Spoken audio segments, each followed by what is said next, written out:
All right, 6.5, rotations. So rotation, we need to talk about what is a rotation. Rotation is when you turn about a point. And if you talk about clockwise, clockwise is when you go to the right. Counterclockwise is when you go the opposite direction. So there's some steps to graphing rotations. And it's talking about multiples of 90 because 1/4 of the way around a clock is 90 degrees. So you go 90, 180, 270, 360. So the first step is you draw the original figure. Second step, you turn the paper. Do not graph the coordinates when the paper is turned. Determine what the new coordinates are while the paper is turned. Do not graph the coordinates when the paper is turned. Turn the paper back and graph the new coordinates. So let's see what that looks like. So if we have the rectangle A, B, C, D with the coordinates of 2, 4, 5, 4, 5, 2, 2, 2. Find the new rectangle A, B, C, D after a 90 degrees clockwise rotation. So we're going to need to find A, B, C, and D.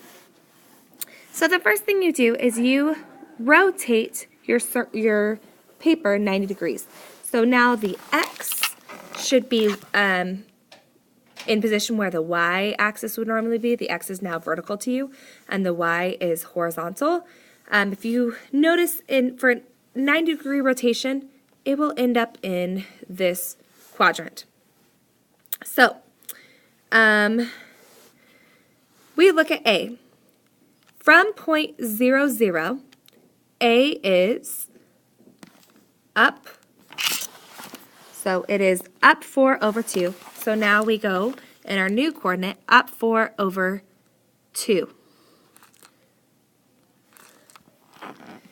And B, if we go back to our original position, is up 4 over 5.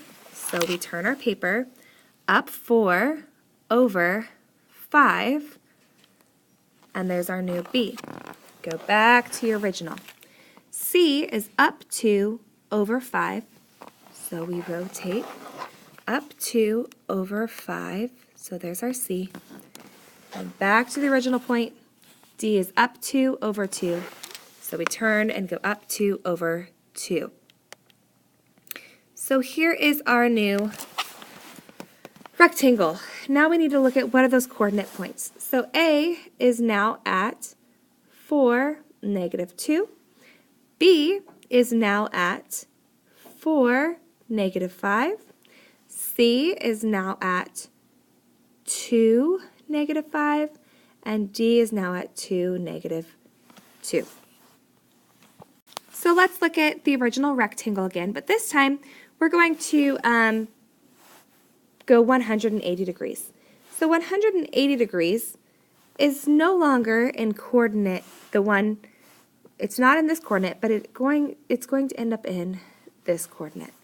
So we need to find a new A, a new B, a new C, a new D. So A, from the original point, is up 4 over 2. And now we need to turn our paper to where the point 0, 0 is back to the middle. And we go up 4 over 2.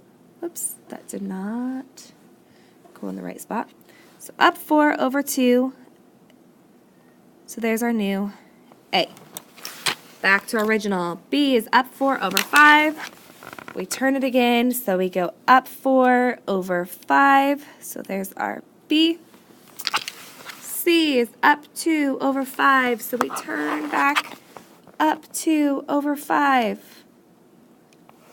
And D is up 2 over 2, so we turn back and go up 2 over 2.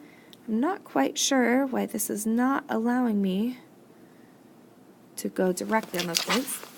So A, the new point A is at negative 2, negative 4.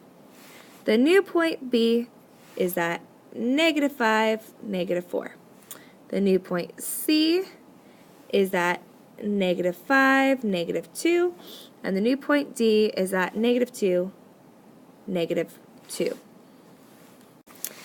Given our rectangle with coordinates, sorry, my thing slipped.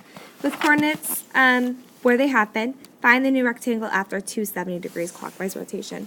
So that means it's going to end up in this quadrant over here. So we are going to turn to where 0, 0 is in the middle. And A, remember, is up 4 over 2. So here's our new A. B is up 4 over 5. There's our new B. C was up 2 over 5. And D was up 2 over 2. These are the same coordinates that we've been dealing with this whole time. So now we need to decide what are those new coordinate points for a 270 degree. Well, A is now at -4, 2. B is now at -4, 5. C is now at -2, 5. And D is at -2, 2. So let's talk about the actual rules. There's a rule that's happening every single time. For a 90-degree rotation, it goes from regular XY to the Y and the X switch places, and the X becomes opposite. The 180-degree rotation, the X and Y just both become opposite. And for a 270-degree rotation, the X and Y switch places, but the Y becomes opposite. So the properties of rotations are the same properties we look at every time. We look at shape, we look at size, we look at orientation. So the shape is the same for rotation. The size does not change for rotation, but orientation is also the same. It does not change. It just is in a different coordinate, part of the coordinate grid.